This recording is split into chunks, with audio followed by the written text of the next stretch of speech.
A few days ago, more Pfizer documents were released, upwards of 80,000 pages of documents released by Pfizer themselves. What do they say? What do they mention? What do they talk about? What are the effects of the vaccine on pregnant women? What about children aged 5 to 11? How much has Pfizer profited this year? Let's take a look at these questions and scenarios and discuss the implications of all these documents right now. Let's tackle this. Okay guys, first off, if you guys can please like, share, follow, subscribe to my social media platforms, especially YouTube. YouTube is very crucial to what I do here. If you guys can really subscribe to that and watch all my other videos on there, that would be great. And at the end of the video, if you're watching on YouTube, you can see what I'm pointing to on here, because Facebook, you can't do that, okay? So please do that and then we'll move on. Okay, good, thank you for subscribing. Okay, now we'll move on. Okay, so 80,000 pages released by Pfizer, another document drop.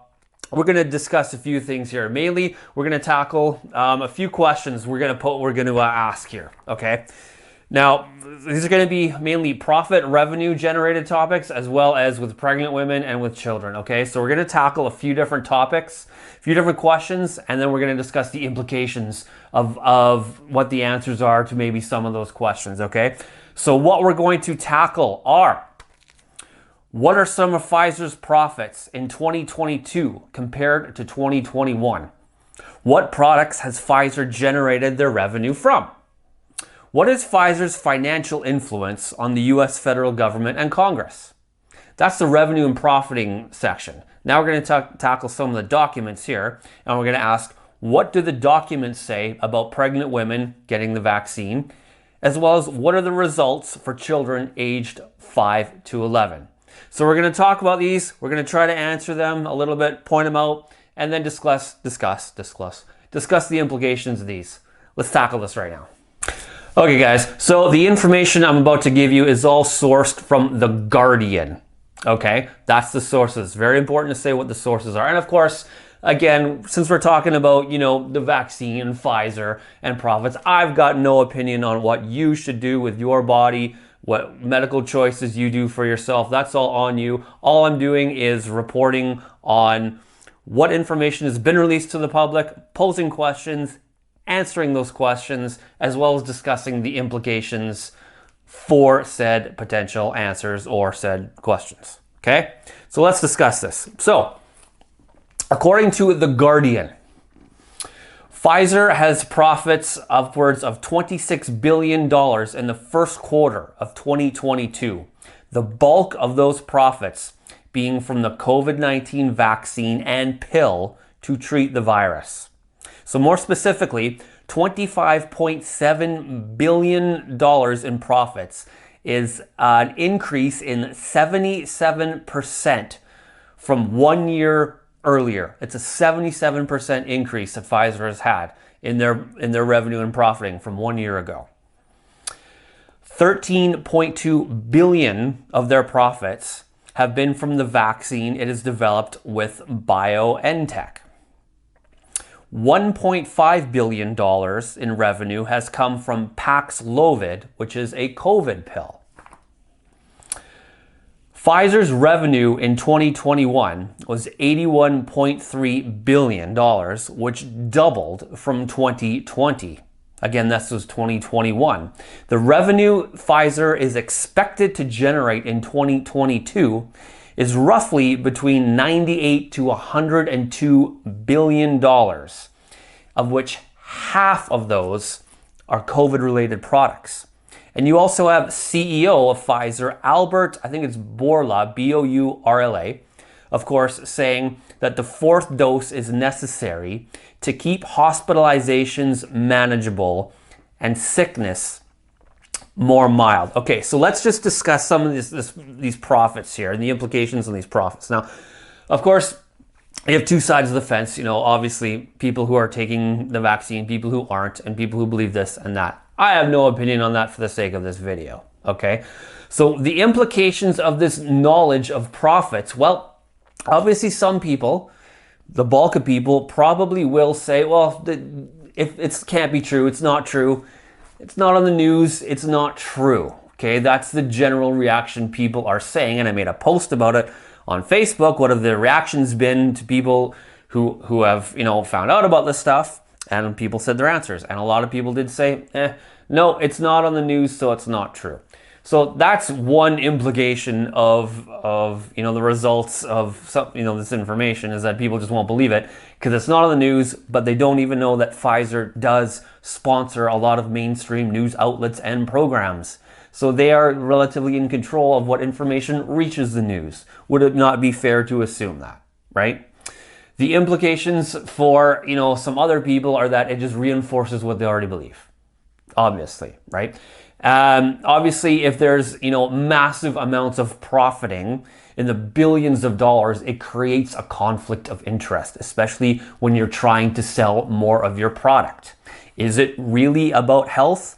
If you're profiting in the, potentially triple digits of billions of dollars by the end of the year, and if you're profiting $20+ billion per quarter, is there not a financial conflict of interest happening here? What is their true motive for selling products? All these questions, deserve answers, and they are fair questions when this amount of money is being generated for profit and for revenue. So the implications are, well, some people aren't going to want to hear it, and some people, it just reinforces what they already know going forward, right?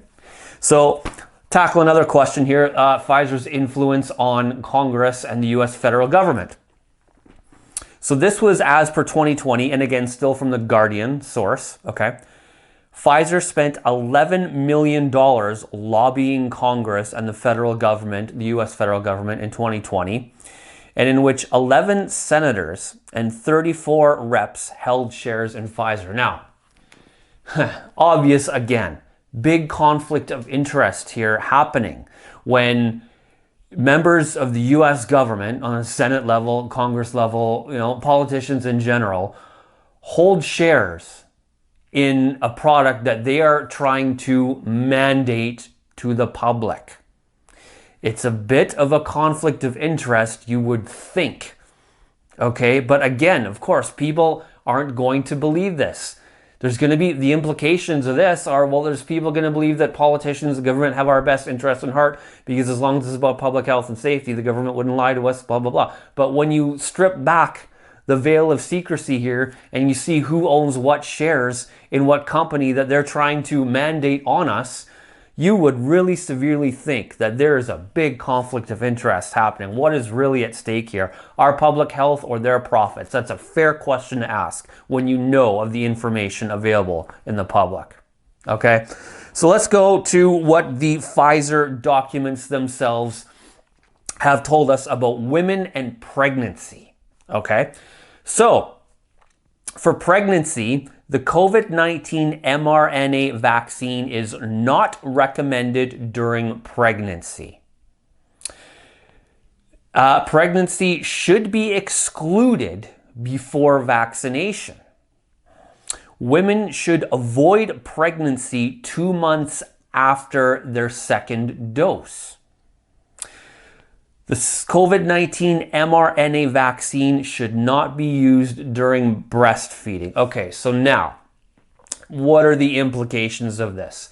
You would really hope, you would really severely, sincerely hope that if you are telling this information to women who have had the vaccine, who are pregnant, who are thinking about getting pregnant, so on and so forth, that they would take this information seriously. And again, of course, you're going to have these people say, well, it's not on the news, it's not on CNN, it's not on global news, so therefore it's not true. I'm not sure how to get through to those people. Do you guys know? I don't know. Have you told any pregnant women about this? Have you told any women thinking about getting pregnant? Have you guys told any women in the pregnancy world about this information, and what has their reaction been?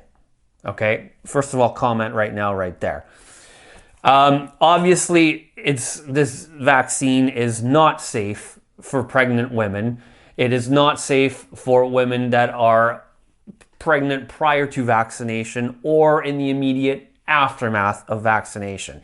It's just not safe. This is coming from Pfizer themselves. So you would hope that some of the implications on this information would be that, a lot of women pregnant women thinking about getting pregnant would actually look into this and consider it to some degree, to some level. Keep trying to tell people this information as much as you can. Obviously, you know, when things are now not being recommended by the actual manufacturer themselves who make this product, selling it to the public, obviously, if they're not recommending it, then this is obviously something very serious and noteworthy of being taken into consideration to a huge degree, obviously, right? So those are the implications on the pregnancy issue. Now, one more topic that came about with these document dumps is the efficacy on children. What was previously assumed to have been, you know, a 95% efficacy is now apparently a heck of a lot lower, southwards of 12%. So what are the results of some of these tests and whatever, or on the demographic of children? So amongst children aged 5 to 11, and of course these were various tests over various, you know, regions geographically, not just one specific, you know, area in, you know, Tennessee or something, right? I don't know the specifics about geographics or ethnicity or anything like that. I just know a couple of rough pieces of data. So let's clear that out of the air right now. I'm just going, this is very rough and very vague, okay? The Pfizer vaccine is 12% effective. Whatever effective means, I'm not actually sure. I'm just going by what was given to me.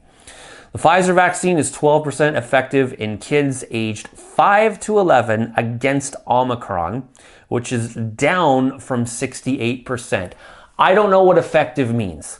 Is it effective as in preventing the person, the child, age 5 to 11, from getting COVID?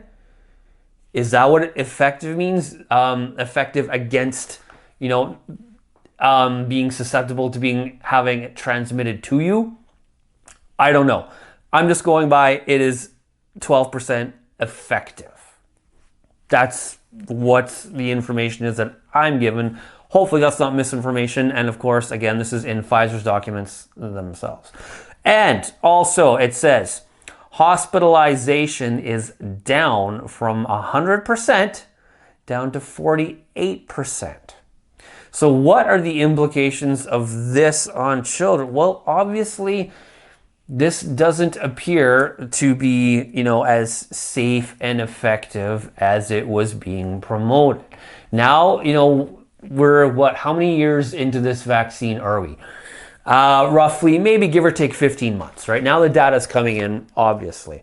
And now we're seeing in real time the effects. And we're going to see more data, more stats as time goes on. We're not going to even know everything up until now, even in the next few months.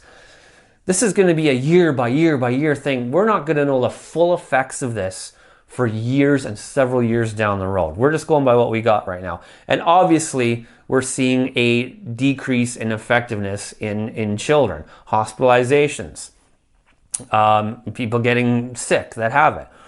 I would say, you know, keep making as many people aware that this information is from Pfizer themselves. This is not you saying it. It's not off some website. This is from Pfizer themselves. And if people are unwilling to even look at information from Pfizer themselves, just ask them, how come you are willing to take a vaccine that is recommended by Pfizer? You're willing to take their advice on that, but you're not willing to look at the information, the data, the stats that Pfizer themselves release. How come people are doing that? You know, they want to take the recommendation, but they won't look into the stats and the data themselves. Ask people that maybe. See what answer you get from that. Don't stop feeding people this information, and always know that, you know, tell people this is from the manufacturer themselves. And bring up the fact that, look, Pfizer sponsors a lot of mainstream news outlets. They determine to a certain degree what content goes on the news. To a certain degree, they sponsor them. Just bring that up with them. See what they say. don't give up this fight of information exchange, never. Because this is going to be going on obviously for several years. But no matter what, freedom of choice, medical freedom across the board. People have every right to take whatever they want for their own body. Can't tell someone not to take the vaccine. Can't tell someone to do it. It's up to them. But it's going to be interesting to see what other information comes out from Pfizer in the coming months and years. But always know this. Always know this. At least take this out of it.